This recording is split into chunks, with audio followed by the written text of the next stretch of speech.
Welcome back to By George from Page to Stage. My name is Matt Ogden, and this man right here is Richard Sykes. And this is part 2 of the current state of play, isn't it, Rich? Yeah, it is. We're in status at the moment, which means we've done the writing and everything is pretty much ready to go. The rehearsal schedule's being written, and the tickets are about to go on sale, and we are about to start actually rehearsing the thing. But Excellent. We're in this mid-ground. And what that means for my mind is that it just carries on working. It doesn't stop when it should. And it starts writing more songs that Maria has to say, "No, Richard, you cretin." Yes, like we said last time, I'm officially an out-of-control cretin. and the problem is that I'd never want this tap to turn off. Yeah. My terror is that you wake up one morning and the songs just aren't there anymore. The juice is gone. Yeah, but fortunately it hasn't happened, and so I'm still writing. And while I was in Japan, I wanted to perhaps explore a different writing style. There was a lot of pauses there where something could have been said, but I resisted. I wanted to experiment whilst I was in Japan. Yeah. You'd be amazed about the social scene. But the point is that I came up with a song to fill what I perceived as a gap in the show. Other people don't perceive it as a gap in the show, so it may never happen. But we'll find out. But that's the whole point of this podcast, right? Is that we are finding out what's happening. We are going from page to stage. Yeah. So, and I thought it would be a great way to show you exactly how I do this, because it's an idea that's still formulating in my brain.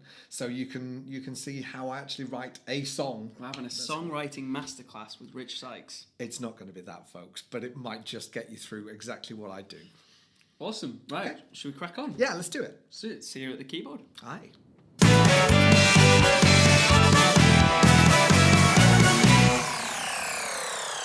So, first things first, I'll start up usually with an idea in the morning. I don't know why my ideas always come in the morning, but they do.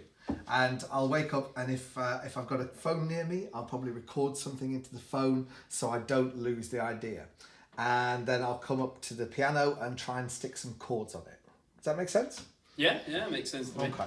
Right, well... So what are you going to play for us now, Rich? Right, this is a song that shouldn't exist at all. It has no need to exist.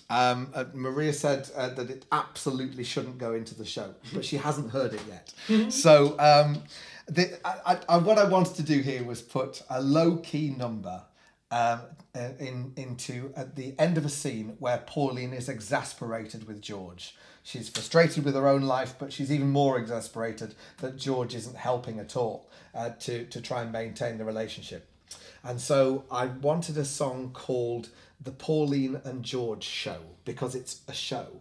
And so it's like the theme tune to a 50s, like a 50s sitcom.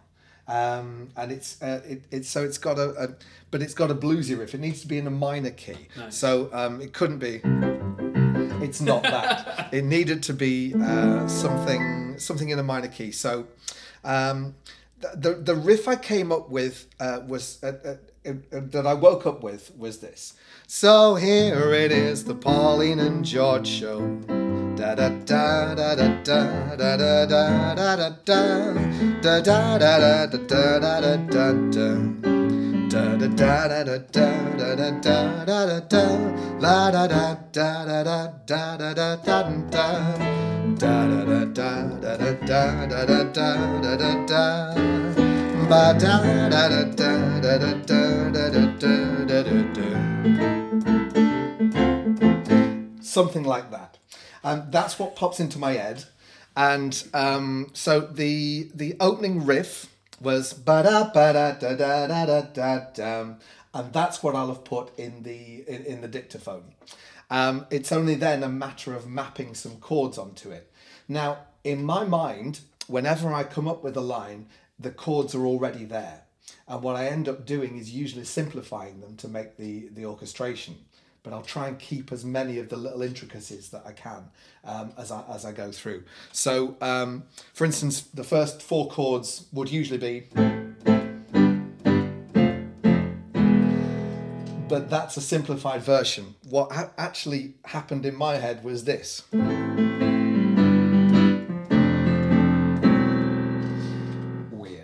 But nonetheless, occasionally they need simplifying. But that's what I came up with for this. So that's the chord sequence, that's the chord structure. What to do from here, once I've written the chords and got a basic idea of what the melody is to finish off the lyrics, or try and finish off the lyrics to get a scope of the song, and then hit the sequencer, which is where we're going to go now. Follow me! Whoa.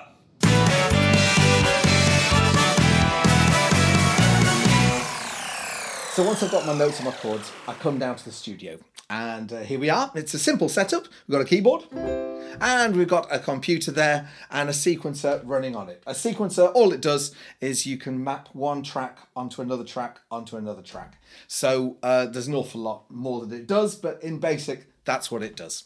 I'm using a Mac Pro setup here with a studio system and a decent audio interface and a microphone, but that's pretty much it. I've got all the instruments set up because these are the ones I'm using in By George. So let's take a quick peek at what the sound's like. Well, that's a guitar. So we're going to have some guitar chords. I've got a tune in there with just a flute, I think, and a piano,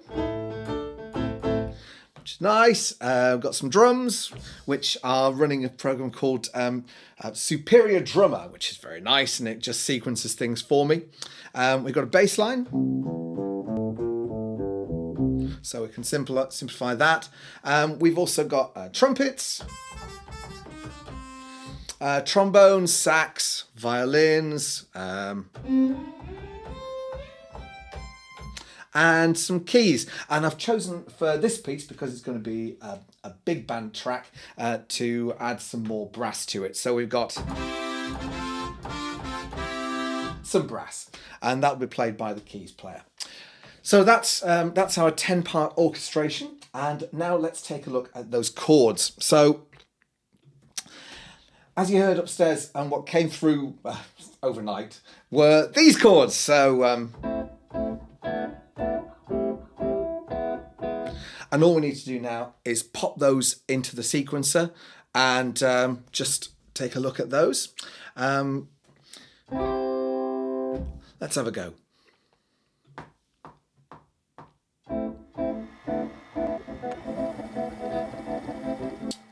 So with all that played in, it sounds like this on the guitar. I've done a bit of neatening and some quantizing, which turns it all into nicely read music down the bottom. They're all going to be on one beat, so we should be able to figure that one out. You can see that the chord changes are quite complex in this one, but that helps the big band feel later on.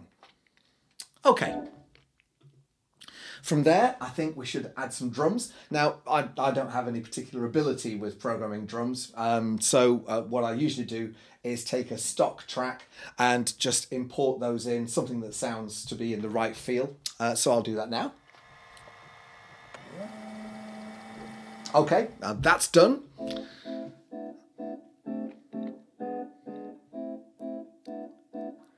And it should kick in now.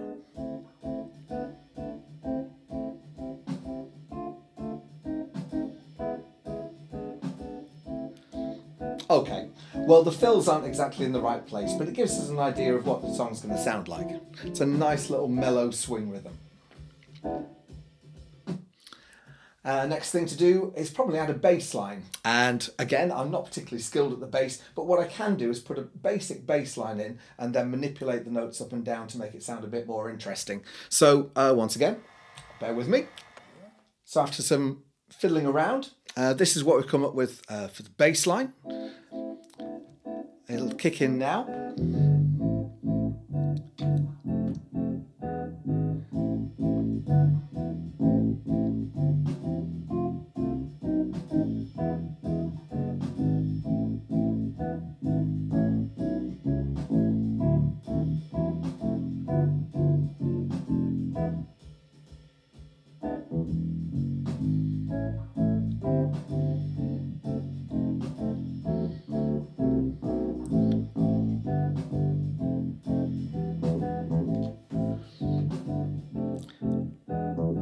And it goes round again. Okay, so that's the end of our bass line, and we've got a track already that we could sing over. We could, so let's have a quick go with the tune. I'll pop it onto the, I'll stick it on the flute here, and see how that works. Something like that, and I'll give you an idea of how the song sounds to me. Here we go.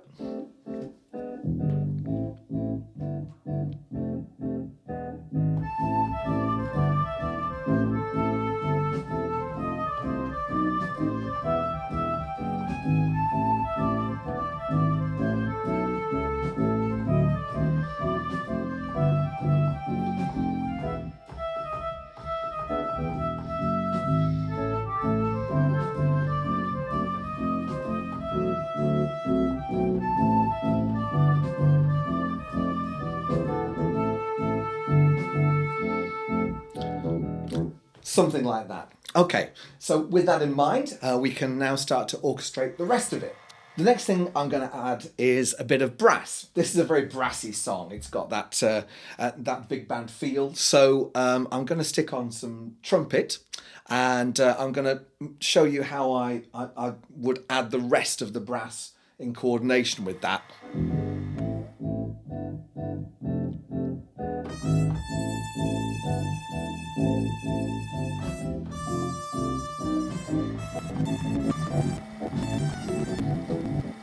Okay, so some basic notes there, and let's extrapolate those onto the other parts. First of all, I'm going to neaten that part slightly. As you can see, my playing isn't very accurate, especially when it comes to big band, because you've got a very sloppy feel to it usually, and so I'm going to tighten it for musicality, and then extrapolate from there. 1 second.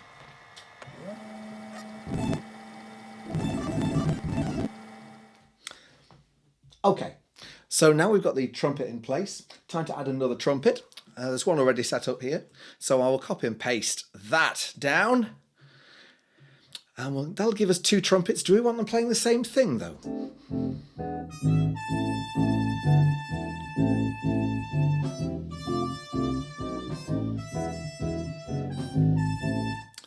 We could get away with it, but I'm not going to use that. I think we'll, just for the sake of argument, I'll try and be a bit more inventive with it this time.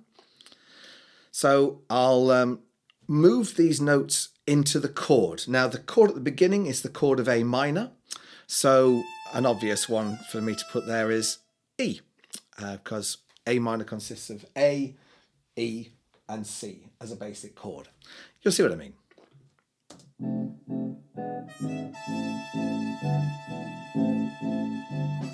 And so on.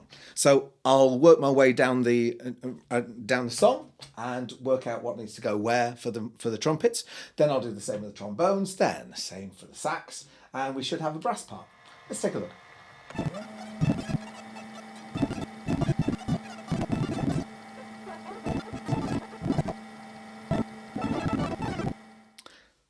So now we've extrapolated the brass, it's time to add a bit of colour to it. And I think I'll do that with piano. So I'll improvise around it and see what happens.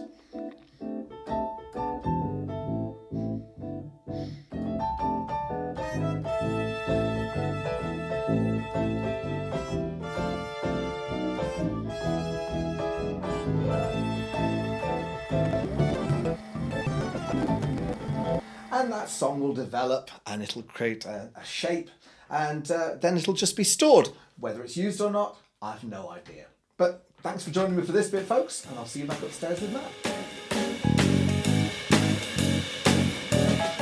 So here it is, the Pauline and George show. There was 2, now there's 1. All the characters gone, but people like the Pauline and George show.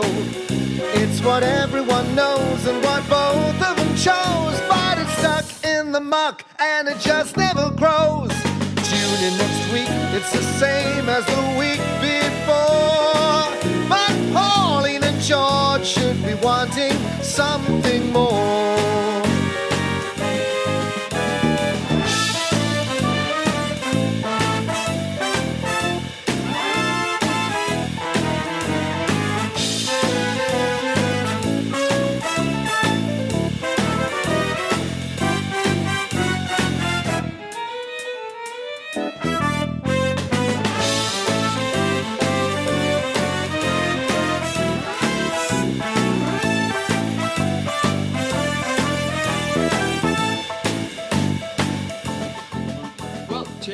Rich. I feel like I now know how to write a song better than I ever did before, and my songwriting skills are pretty poor, so that was really helpful, actually. You did brilliantly, sir. Oh, I just sat and watched. But yeah, I think this is a good time to wrap things up, and this week, hopefully, by the time this episode's out, we'll have had the first round of ticket sales. And what we can do is point you here to the site, so we can perhaps take you to the Lawrence Batley Theatre site if you want to come and see By George. The address is thelbt.org.